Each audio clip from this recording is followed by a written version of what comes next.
Hey there, I'm the Mad Catster, and my glad to see you here. Boy, we've got new drama on the Ace Family front, and just when you thought it was safe to leave the house again, the Ace Family McBroom shitnado has spun back to life, and there's all new drama. And let me tell you, Dorothy, we are not in Kansas anymore, and instead of landing in the land of Oz, we've landed headlong back into the Ace Family dumpster fire, and we're going to talk about it right now, so let's get into it.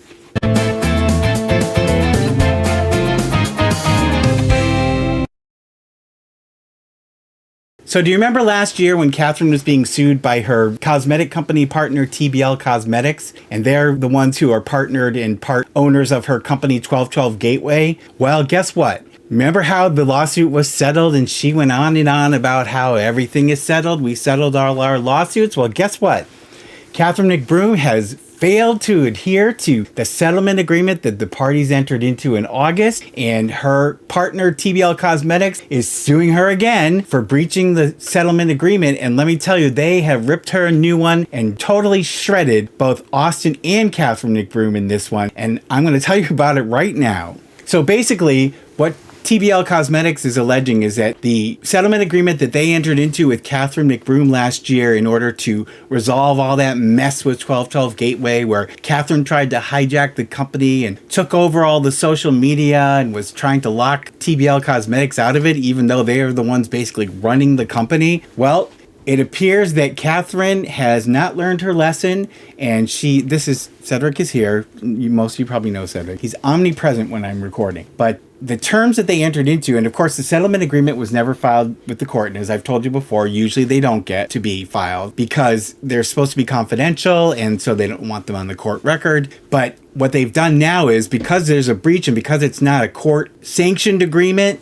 they're now filing a new lawsuit against Catherine, alleging that she has breached the terms of the settlement agreement, that she has basically done absolutely nothing that she agreed to do, and she apparently has just turned her back on the company, and out of frustration and anger, the company is now suing Catherine again, and they've also named Austin because apparently Austin also has a seat on the board of 1212 Gateway. So they're suing Austin too, and I'm going to tell you now about what they said about Catherine, and this is really juicy. They talk about how initially when the partnership started between TBL and Catherine and 1212 Gateway got going, that everything was going really well, the company was doing well, it was successful, and Catherine was doing what she was supposed to be doing, so everything was going smooth. But then they say that, and I'll put this up here, they said that the McBrooms attempted to improperly take control of the company and oust the CEO, an officer and TBL executive, in effect an improper corporate coup. In April 2021, TBL was forced to file a lawsuit against Ms. McBroom, both individually and derivatively, seeking damages in excess of $30 million.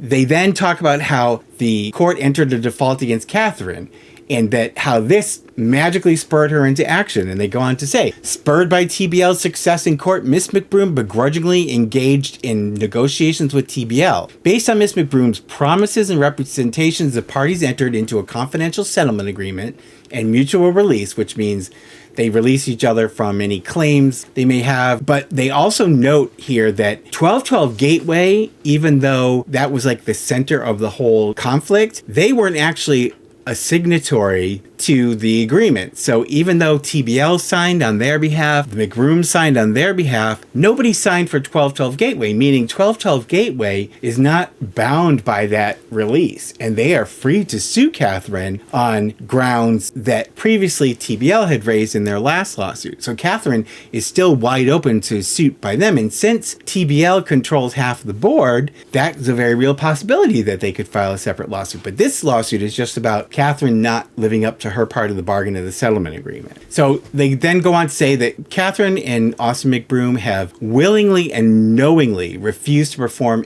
any of the terms of the agreement. It says here that the settlement agreement required Miss McBroom to make certain social media postings and promotions on her various accounts on a specified schedule.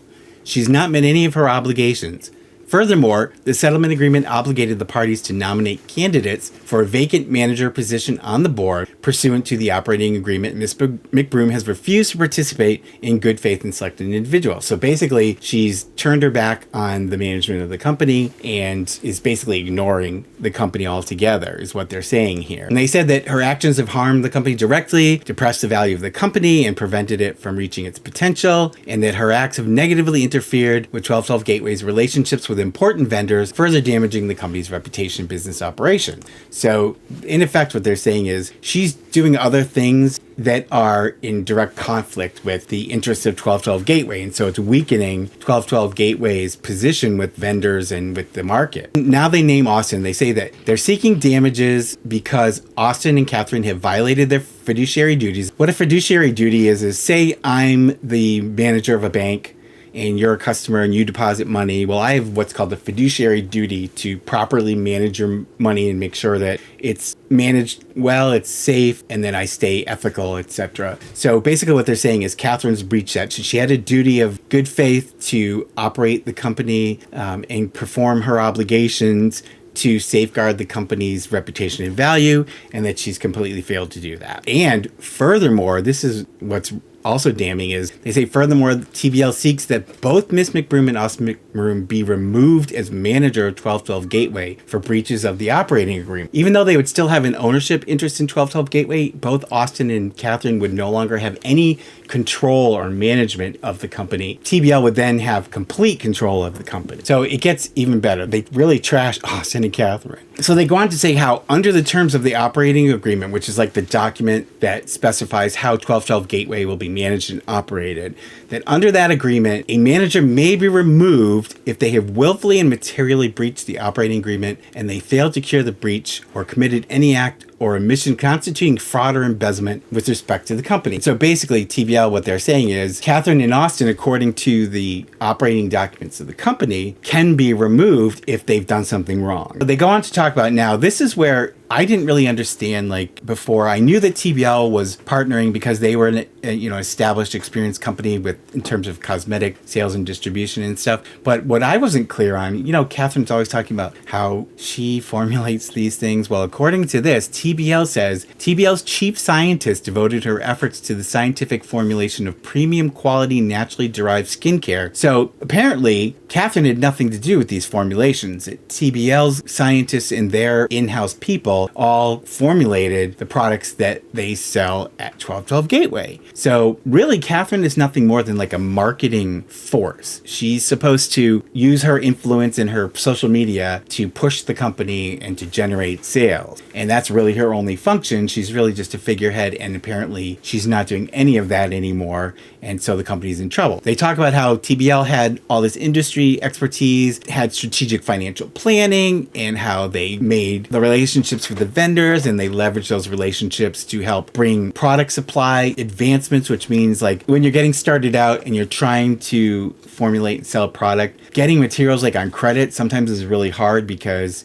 when you're new, you don't have any record, your company's no credit history. So sometimes it can be hard to do that without having cash to put up. What they're saying is because TBL had all of this experience, they were able to use their experience to leverage with vendors and get them to advance the product in order to get 1212 Gateway going and get the products moving and producing in order to get the company off the ground. They also talk about how they are the ones who built the fulfillment and shipping, which means like the whole actual packaging up of the product and boxing it up and labeling it and sending it off. That was all done by TBL. It had nothing to do with Catherine and Austin. They also talk about how TBL provided the customer service aspect of it. They had all their people handling phone calls and problems, issues, emails, whatever. Again, Catherine and Austin had nothing to do with any of that. So basically, Catherine and Austin were hands-off and were only involved in marketing. That was their only responsibility, and they couldn't even do that. Then they talk about how, the initial launch of 1212 Gateway in December 2020, how they sold out of its entire inventory, which was $1 million in product within the first 30 minutes. That's unbelievable. And they say how 2 weeks later, they hosted a restock event, which also sold out. So it sounds like, in the beginning, the company was really rocking and rolling, and they were really getting product moving. And it just mystifies me why Catherine would sabotage that. I mean, they're not exactly rolling in the dough, and it just boggles the mind why she would blow a good thing like that. Then they talk about how despite the initial success and what I was just saying, Catherine McBroom inexplicably attempted a corporate coup through various schemes to wrest day-to-day control from TBL and the officers at 1212 Gateway. So they talk about how she improperly attained various administrative access credentials, changed the passwords, despite engaging in good faith negotiations, that she continuously misled TBL management, refused to return control over to TBL management, and thus she, also breached the operating agreement. So they tried to negotiate with her before they actually apparently sued her the first time to try to resolve it. Although she acted like she was willing to cooperate, she actually didn't cooperate, and that's obviously why they eventually filed the first lawsuit. Then they say that during the time that Catherine had hijacked the company, that she mismanaged the operations and the infrastructure, and that she basically pissed away all the goodwill and reputation that TBL had built up in the beginning that had made the company so successful, and that she seized control over the customer service operation, turning that operations over to family members and other associates. Without board approval, she attempted to relocate the product fulfillment operation onto her own property to be run by family members holding both product inventory and fulfillment services ransom to her whim. So basically, she tried to steal all the inventory of the company and take control over the sales. So basically, she's trying to push them out illegally and take 100% control of the company, which it's so unethical and illegal, it's just ridiculous. And they say that the entire time they were locked out of the websites and the social media and the management of the company, that there was all the sales opportunities that were missed, and that they lost approximately $2 million in sales during this time. So Catherine really shot herself in the foot. They also talk about how, during this time, they couldn't scale product development and they couldn't produce product, and so basically the company was at a standstill. And then it gets worse. Then they said that if that was not enough to harm the company, Catherine informed TBL that she intended to unilaterally and without a vote by the members dissolve the 1212 Gateway company, and she attempted to use this threat as leverage to require TBL to give her what she wanted, which was control the operations, get rid of the CEO, and try to appoint her own CEO and board members. And they said that the demands were obviously against all of the terms of the operating agreement. Catherine was treating this like it was her personal business when in fact it's not her business. She's in a partnership with people, so she cannot just make decisions on her own. And then they say that all this resulted in delays in getting product to market, further damaging the company. Then they go back to the settlement of the lawsuit, and they talk about how when they got default judgment, they say that within a few days, she finally came to the company and wanted to talk about some sort of negotiation, because she realized that she now could potentially be on the hook for the $30 million that they were seeking in the lawsuit. And since they had a default judgment, if that default judgment was entered by the court and the damages were assessed, then Catherine would be screwed. With that, then they could attach their house. Oh my God, wait a minute. They don't own a house. So there's nothing to attach, right? Although they might have been able to go to the court and ask them to attach like sales for Ace Family's products and things to try to get the money that way, since the lawsuit was against Catherine personally. It wouldn't just involve company assets, it would be her own personal assets. And even if they didn't then own a house or anything of tremendous value, they're clearly still making money from the Ace Family brand, and they would probably look to take money away from that. Catherine basically went to them begging them to negotiate with her, that she was willing to settle, and so in good faith, they took her at her word and they entered into this settlement agreement. They said that the settlement agreement confirmed that TBL was responsible for the day-to-day operation and management, and Catherine was to be responsible for providing creative direction for product development and marketing. And the operating agreement was also amended, so this was to give some sort of a bone to Catherine and Austin. TBL agreed to let Ace Hat Collection, which they say is owned by Austin and his father,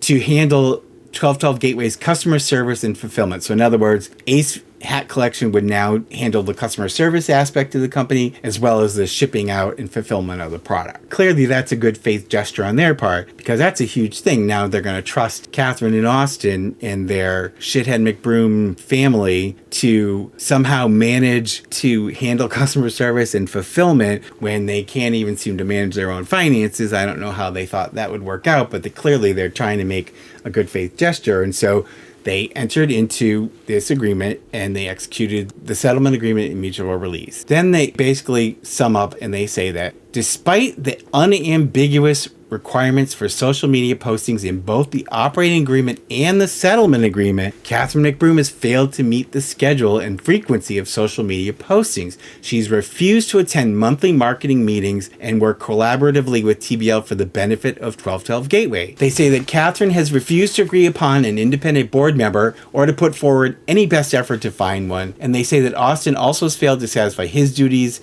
as a manager. Then they go on to say that on information and belief that Catherine's continued to exclusively promote her own personal and family interests while refusing to market for the company, making money off of all of these side ventures, but she's doing nothing to try to promote 1212 Gateway. And they talk about how the Ace Family YouTube account indicates frequent recent postings pushing product for Ace Family merch on their online portal, and that in addition, on February 6, 2022, so just a couple of weeks ago, there was a YouTube post featuring Catherine and Austin promoting MaryRuthOrganics.com and providing a discount code for online wellness goods, including face and body creams, which clearly is a conflict of interest because 1212 Gateway sells those products. So for Catherine to be promoting some third party's face creams and other cosmetic and beauty products is in direct conflict with her own company. This is just is ridiculous. Clearly, she's actively promoting competitive products while failing to promote 1212 Gateway despite her legal obligations. And aside from the issues with TBL and 1212 Gateway, Catherine and Austin have been consumed with a host of legal issues since mid-2021 to present, created by their mismanagement. So basically, then they go on to talk about all the lawsuits that have gone on with Social Gloves and all that other stuff,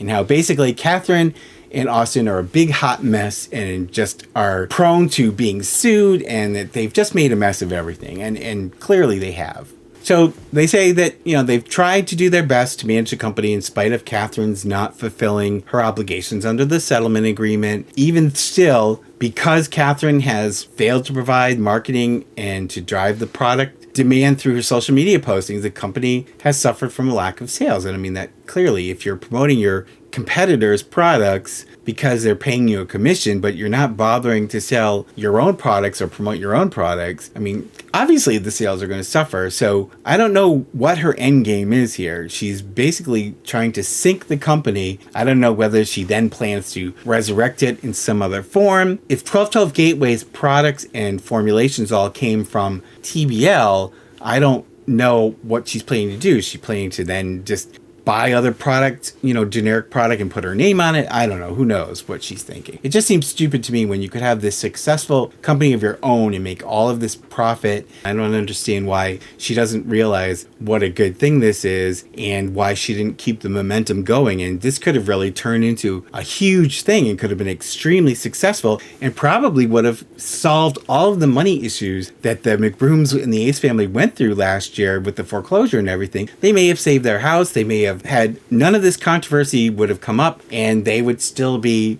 looking like this, happy family for what it's worth. So the final damning statement is that she's not posted on her various social media and she's not followed the schedule of what she agreed to. And then this last line I love, it says, in fact, she has done virtually nothing. For a fact, in their opinion, and from what the evidence shows, Catherine has done absolutely nothing. So it's typical scamming Ace family. They make these promises, they're false promises, they don't follow through. They can't ever seem to keep their focus and follow through on any one project. It seems like they're always all over the place with all these half-assed endeavors, like the half-assed Social Gloves failure, all of these alleged charity events that were screw-ups, these giveaways that were scams and screw-ups, and they just can't seem to ever have any one thing be successful and see it through to the end. They're dysfunctional, and it's like they're schizophrenic. They just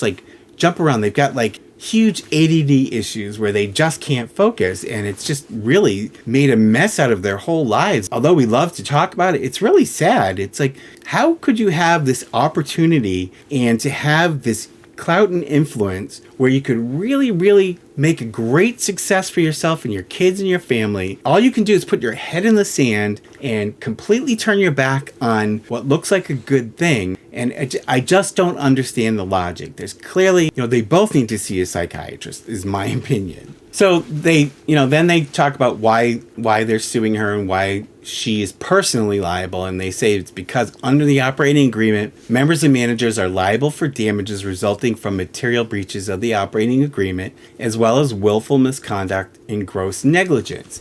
They said that Catherine intentionally engaged in this conduct to TBL's detriment. And so this is what they're asking the court for. They said they want the court, among other things, to declare Catherine McBroom has breached her fiduciary duties as alleged and committed material breaches of the operating agreement and the settle agreement. They want it to declare that Austin McBroom has also breached his fiduciary duties as alleged and committed breaches of the operating agreement. And they want it declared that the board of 1212 Gateway is deadlocked, and they want the court to appoint a provisional manager, because right now there's 4 positions with 1 open position. So obviously if TBL controls 2, the McBrooms control 2, and if they don't agree, they're never going to get anything done because there's going to be a stalemate every single time. So they're asking the court to appoint a provisional manager, meaning, a temporary manager, who at least can step in so that they can make decisions and get things going and try to salvage what's left of this company. And then they also want the court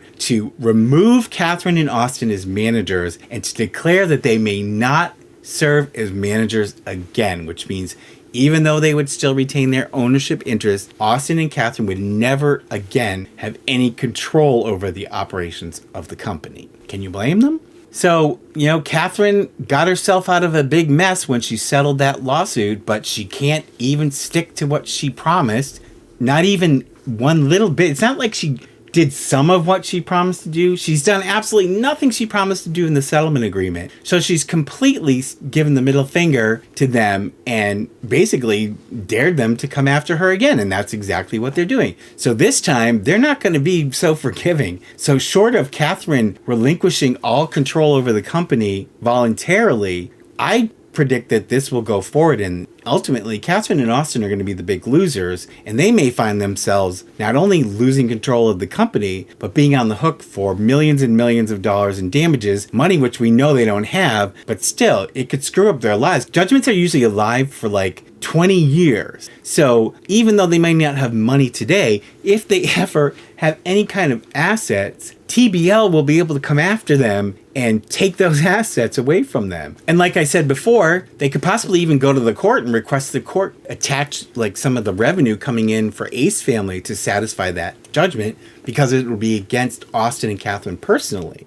And Clarice is here, of course, to help me out. So anyway, so that's the scoop. So, I thought it was all over. I thought they finally came to their senses. They had this avalanche of lawsuits, and other than the Beverly Hills one, which is not a huge lawsuit, I forget if it was like 75 grand or something. It wasn't a whole lot of money that they were looking for. So, even though they defaulted on that one, it's not a huge hit, but this lawsuit is definitely a big deal, and they should be terrified of what the potential is to screw up their future going forward. And again, like I said before, short of filing bankruptcy, which of course would screw up their personal credit, because this is a personal lawsuit. It's not like it's against Ace Hat Collection where they could just bankrupt the company and not affect themselves, like with the foreclosure, because Ace Hat Collection was the owner of the house. When the house went into foreclosure, that didn't affect Catherine and Austin personally. This, on the other hand,